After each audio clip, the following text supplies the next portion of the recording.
कई लोगों ने मुझे कहा कि वन शॉट लेक्चर्स देना, मैं तो जानता भी नहीं था ये क्या है।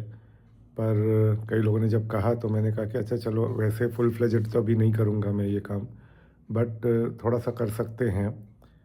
तो आज मैंने सोचा कि क्लास 10 का सीबीएसई का जो हिस्ट्री का फर्स्ट चैप्टर है, उसका जो फर्स्ट पेज में जो एक पेंटिंग है, फ्रेडरिक सोरियो फ्रेंच आर्टिस्ट था, उस पेंटिंग के बारे में मैं थोड़ा-सा बताऊँ, क्योंकि ये क्वेश्चन कई बार आता है।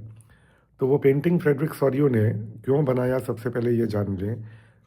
वो एक ऐसा समय था यूरोप में जब यूरोप एक ट्रांसफॉर्मेशन से गुजर रहा था। मोनार्की धीरे धीरे ख़त्म करने की सोच रहे थे और लोग सोच रहे थे किसी तरह से डेमोक्रेसी ले आए। फ्रांस ने पहले ही एक ऐसा एग्जाम्पल दे रखा था, तो बाकी कंट्रीज़ भी यही चीज़ सोच रहे थे। तो लोग सोच भी रहे थे और साथ में लोगों के मन में शंका भी थी कि ये ट्रांसफॉर्मेशन ये सही होगा कि नहीं, ये आगे चल पाएगा कि नहीं, कहीं हमें फिर से चेंज तो नहीं करना पड़ेगा, वापस तो नहीं आना पड़ेगा। तो कहाँ तक ये सफल होगा, कहाँ तक नहीं होगा, और क्या कैसे ये काम करेगा, क्योंकि किसी को भी डेमोक्रेसी के बारे में उस समय पता नहीं था। डेमोक्रेसी के बारे में किसी को भी बहुत ज़्यादा मालूम नहीं था, बहुत ज़्यादा क्या, थोड़ा भी मालूम नहीं था, because it was the first time that democracy was coming. तो लोगों ने बस ये डेमोक्रेसी, और डेमोक्रेसी एज़ अ वर्ड भी नहीं था उस समय, बस एक कॉन्सेप्ट था कि राजा के रूल को किसी तरह से हटा के और एक डिफरेंट रूल लाया जाए जहाँ पे लोगों का ज़्यादा से होगा, और ये वन मैन शो हटा के और एक पब्लिक रूल। तो डेमोक्रेसी कोई ऐसा सच वर्ड भी नहीं था, और ऐसा कोई वो भी नहीं था कि हाँ डेमोक्रेसी क्या है, लोगों को आइडिया था, पता था, कुछ भी नहीं था। तो लोगों के मन में हज़ारों सवाल थे कि ये ट्रांसफॉर्मेशन सही होगा कि नहीं होगा, आगे चल पाएगा कि नहीं चल पाएगा। तो इन हज़ारों सवालों को तो डिस्कस करना या हज़ारों सवालों के बारे में सोचना तो पॉसिबल नहीं है। तो फ्रेडरिक सोरियो ने हाँ, ये भी मैं बता दूं कि उस समय अलग-अलग लोगों ने, पेंटर्स ने, राइटर्स ने, अपने-अपने तरीके से, अपने-अपने मीडियम के ज़रिए जो-जो करता था, ये जो हज़ारों सवाल लोगों के मन में पैदा हो रहा था, इसका जवाब देने का उन लोगों ने अपने-अपने तरीके से कोशिश किया था। राइटर है, आर्टिस्ट है, म्यूज़िशियन है, पेंटर है। तो फ्रेडरिक सोरियो एक पेंटर होने के वजह से उसने पेंटिंग के ज़रिए इसका जवाब दिया। तो एक 4 पेंटिंग्स का सीरीज़ बनाया था, और जो पेंटिंग बुक में दिया हुआ है वो सबसे ज़्यादा मीनिंगफुल है, और वो एक पेंटिंग से सबसे ज़्यादा सवालों का जवाब फ्रेडरिक सोरियो ने दिया, इसीलिए ये वाला बुक में दिया गया है। तो 4 जो सवाल, मेन सवाल थे वो ये कि ये क्यों चेंज करें? ज़रूरत क्या है? दूसरा कि ये अच्छा होगा कि नहीं, आगे चल के इसका क्या असर पड़ेगा, नहीं पड़ेगा? तीसरा सवाल ये था कि लोग ये जानना चाहते थे कि ये पाप होगा कि पुण्य होगा? पुण्य मतलब पाप तो नहीं होगा कहीं पे, क्योंकि ये पहले लोग ये सोचते थे, वैसे तो देखा जाए तो पाप तो है ही नहीं। बट ये पाप और पुण्य का सवाल क्यों आया, ये मैं बता दूं कि पहले लोग सोचते थे कि प्रॉपर्टी, किंगडम, राज्य राजा का अधिकार है। ये राजा का प्रॉपर्टी है जो कि राजा के बाद उसके बेटे को मिलेगा और उसके बाद उसके बेटे को मिलेगा। तो ये अगर ले लिया जाए, अगर पब्लिक के हाथों आ जाए, तो ये क्या उस राजा को या राज परिवार को इस प्रॉपर्टी से डिप्राइव करना होगा, वंचित करना होगा। तो अगर ये होगा तो वो तो फिर छीनना हो जाएगा, डिप्राइव करना, किसी की प्रॉपर्टी छीनना, तो वो तो पाप होता ही है, वो तो गलत है ही है। बट इस केस में पाप नहीं था, बट क्योंकि लोगों की सोच में वो चीज़ था कि लोग सोचते थे कि प्रॉपर्टी ये राजा का किंगडम है, राजा का प्रॉपर्टी है, उसका पूरा हक है, राज परिवार का हक है, इसलिए लोगों के मन में ये आया कि ये पाप है। और चौथा सवाल जो था, उसका फ्रेडरिक सोरियो ने एक ओवरऑल वो दिया कि ये चीज़ होना ही चाहिए, ये बदलाव आना ही चाहिए। लोगों के मन में था कि क्यों ये बदलाव आए, क्या बदलाव आना ज़रूरी है, क्या बदलना ज़रूरी है। तो फ्रेडरिक सोरियो ने एक ओवरऑल एक पिक्चर जो दिया, तो ये था कि बदलाव आना चाहिए। तो ये पिक्चर जो है, ये फ़ोटो जो है, ये बुक में, इसमें 3 हिस्से हैं। 3 हिस्सों को मैं अलग-अलग मैं समझा दूँगा, मैं अपने स्टूडेंट्स को भी ऐसे ही समझाता हूँ। तो पहला हिस्सा इसका जो सेंट्रल, जो मिडल का हिस्सा है, बीच का हिस्सा, उसको ले लेते हैं। उसमें सबसे पहला जो हमारी नज़र जाती है वो है एक मूर्ति पे। एक स्टैचू पे। इस स्टैचू को फ्रेडरिक सोरियो ने नाम दिया स्टैचू ऑफ लिबर्टी। अब स्टैचू ऑफ लिबर्टी जो अमेरिका में है वो अलग है, वो तो एक्चुअल में स्टैचू ऑफ लिबर्टी है, बट ये Statue of liberty it does not exist anywhere. ये फ्रेडरिक सोरियो ने बस अपने मन से एक बनाया था, ये कहीं पे है नहीं, कहीं पे ये आपको मिलेगा नहीं, ये एक बस कल्पना से एक स्टैचू बना दिया।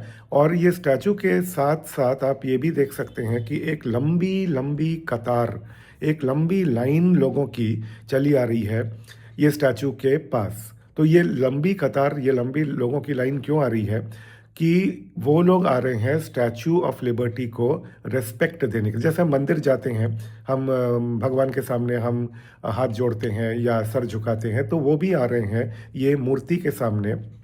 तो इसका मतलब ये है कि ये जो हज़ारों हज़ारों हज़ारों लोग जो लाइन बना के आ रहे हैं, अगर आप पिक्चर में देखेंगे तो आपको ये दिखेगा कि कहाँ कहाँ तक, पीछे पीछे तक ये दिखेगा। तो ये जो लोग आ रहे हैं लाइन बना बना के, तो ये they have accepted democracy and that is why they are paying their tribute, they are paying their homage to the Statue of Liberty. अब डेमोक्रेसी को अगर पिक्चर में दिखाना है, डेमोक्रेसी के बारे में आप 4 लाइन लिख सकते हैं, बट अगर उसको पिक्चर में दिखाना है, पेंटिंग में दिखाना है, तो ये Statue of Liberty is the best way to express the concept of democracy. तो ये डेमोक्रेसी को एक्सेप्ट कर लिया, they have accepted the overlordship of democracy, they have accepted the superiority of democracy। इस वजह से वो आ रहे हैं और वो स्टैचू ऑफ लिबर्टी जो कि डेमोक्रेसी का एक प्रतीक है, उसको वो लोग होमेज पे करने, ट्रिब्यूट देने आ रहे हैं। तो अब पहला सवाल जो था, तो फ्रेडरिक सोरियो ने ये जवाब दिया कि इतने लोगों ने जब डेमोक्रेसी को एक्सेप्ट किया, तो अगर अभी भी कुछ लोगों के मन में कोई डाउट है, कोई शंका है, तो आप ये डाउट छोड़ दीजिए, आप ये शंका छोड़ दीजिए, क्योंकि अगर इतने लोग एक साथ डेमोक्रेसी को एक्सेप्ट कर रहे हैं, इसका मतलब डेमोक्रेसी में कुछ बात तो है, कोई बात तो डेमोक्रेसी में है। इसी वजह से इतने लोग एक्सेप्ट कर रहे हैं, नहीं तो नहीं करते। ठीक है, 2-4% लोग कर लेते, पर इतने लोग बल्क में अगर डेमोक्रेसी को एक्सेप्ट कर रहे हैं, तो इसका मतलब डेमोक्रेसी में कोई दम है। तो ये पहला सवाल का जवाब दिया। दूसरा सवाल जो था वो ये कि ये क्यों एक्सेप्ट किया जाए। तो दूसरा सवाल का जवाब ये था कि अगर आप इसका फोरग्राउंड देखेंगे इस पिक्चर का, तो आप देखेंगे there are certain broken crowns, कुछ टूटे हुए क्राउन्स। अब क्राउन कौन पहनता है, मुकुट कौन पहनता है, राजा। और अगर मुकुट गिरा हुआ है, टूटा हुआ है, अगर अगर पड़ा हुआ है ज़मीन पे, इसका मतलब राजाओं का पतन हो गया। तो यहाँ पे the fall of the Kings दिखाया गया है, the death of an era, the death of the Kings. अब यहाँ पे ये देखने की ज़रूरत है कि डेथ ऑफ द किंग्स का मतलब ये नहीं कि सबको मार दिया गया। Death of the Kings, death of crown, fall of crown का मतलब है एंड ऑफ एन एरा, एक युग का समाप्त होना यहाँ पे दिखाया गया है। तो ये दिखाया फ्रेडरिक सोरियो ने कि मोनार्की का जो युग है वो ख़त्म हो रहा है अब, और अब डेमोक्रेसी या लोगों का जो रूल है वो ही आ रहा है। तो आपको समय के साथ साथ आपको बदलना पड़ेगा। आप गए हुए बीते हुए समय का आप अफसोस कर सकते हैं, आप दुख मना सकते हैं, मरे हुए व्यक्ति का आप दुख मना सकते हैं, बट आप मरे हुए व्यक्ति के साथ मर नहीं सकते, और उसके साथ उसको हमेशा आप उसको याद में रख के आप जी भी नहीं सकते। आपको भूलना पड़ता है, गए हुए ज़माने को, गए हुए लोगों को आपको भूलना पड़ता है। तो ये फ्रेडरिक सोरियो ने दिखाने की कोशिश की कि it is a bygone era, ये ज़माना, ये युग ख़त्म हो चुका है, और अब नए युग के साथ नए कदम आपको बढ़ाने पड़ेंगे, आपको वो करना ही पड़ेगा। तो इसीलिए, क्योंकि चेंज रूल है, चेंज हमेशा हर चीज़ का बदलाव आता ही है, तो आपको नए ज़माने के साथ आपको भी बदलना पड़ेगा। और नया ज़माना क्या है, डेमोक्रेसी। और पुराना जो ज़माना है मोनार्की का, the crowns are all broken, the crowns have fallen on the ground, और वो अब चल नहीं पाएगा। और जो तीसरा सवाल था पाप और पुण्य का, अब उसका जवाब क्या दिया फ्रेडरिक सोरियो ने, वो देख लेते हैं। सबसे ऊपर अगर पेंटिंग के, आप, मैं पेंटिंग दिखा दूंगा इसमें, सबसे ऊपर अगर आप इस पेंटिंग को देखेंगे तो आप देखेंगे कि जीसस क्राइस्ट को दिखाया गया है बिल्कुल आसमान के बीचों बीच, और दोनों तरफ कुछ एंजल्स दिखाए गए हैं। Angels are such imaginary creatures of the heaven, ये स्वर्ग के कुछ काल्पनिक ऐसे क्रीचर्स हैं, चरित्र हैं, जो हमेशा लोगों का अच्छा करते हैं। जैसे परी होते हैं, हम लोग बचपन में परी की कहानी सुनते हैं, तो परी अच्छा करते हैं लोगों के लिए, तो ये एंजल्स भी हमेशा अच्छा करते हैं। तो ये एंजल्स का कॉन्सेप्ट ये यूरोपियन कॉन्सेप्ट है। तो ये हमारे देश में ये कॉन्सेप्ट नहीं है, तो डायरेक्टली इसको आप you can not translate this into an Indian concept, ये यूरोपियन कॉन्सेप्ट है, तो इसे हमें उसी तरीके से ही समझना पड़ेगा। तो ये एंजल्स और जीसस क्राइस्ट के वहाँ पे स्वर्ग में आसमान में खड़े होके ये चीज़ देख रहे हैं, धरती पे जो जो चीज़ें हो रही हैं। तो इससे ये और क्लियर हो रहा है कि अगर कोई चीज़ भगवान की आंखों के सामने हो रहा है तो वो चीज़ गलत नहीं हो सकता, वो चीज़ पाप नहीं हो सकता। और भगवान जब उसको देख रहे हैं और जब भगवान के आंखों के सामने हो रहा है तो इसका मतलब भगवान का अप्रूवल है, भगवान का आशीर्वाद है उस पर। The gods Jesus Christ is blessing what ever is happening below on the ground. तो इस चीज़ के लिए ये थर्ड जो सवाल था पाप और पुण्य, कि भगवान अगर किसी चीज़ को अप्रूव कर रहे हैं, भगवान अगर अपना आशीर्वाद ऊपर से गिरा रहे हैं, आशीर्वाद दे रहे हैं, तो इसका मतलब वो चीज़ गलत तो नहीं हो सकता है। तो ये था शॉर्ट में। अगर इतना आप लोग आंसर में लिख देंगे तो ये बहुत अच्छा आंसर आपका बन जाएगा। और ये पिक्चर क्वेश्चन ये किस तरह से समझना है ये मैंने आपको समझा दिया। तो आगे मैं कोशिश करूँगा और भी ये इस तरह के मैं वन शॉट लेक्चर्स बनाऊँ और डालूँ।